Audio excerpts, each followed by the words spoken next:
Bad Batch episode 5 just dropped on Disney Plus today. And I would say this is my least favorite episode. I didn't really get into what this episode was.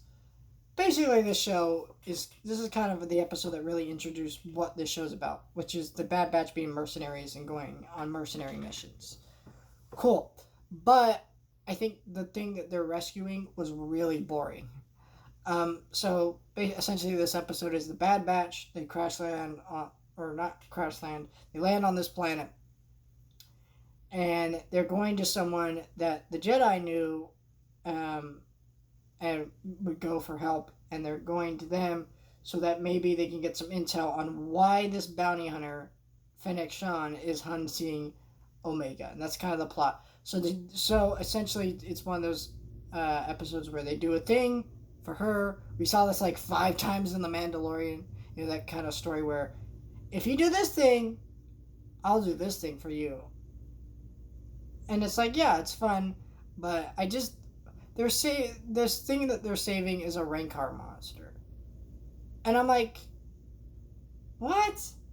Like, it's not interesting to me. Like a Rancor little monster baby. I'm like, come on. But it was still like, wasn't a bad episode.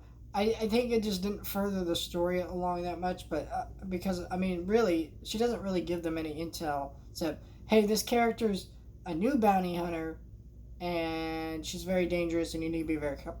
And I'm like, okay, but that's no intel. There's no reason this episode essentially needed to be made for that reason. And it's like, one thing that bothers me about TV is like the constant like thought of like, why was this episode made? And if it's a fun enough episode, it's usually not a thought that comes to my mind. But this isn't that. Like, it's a episode. It's not like a terrible episode, anything like that.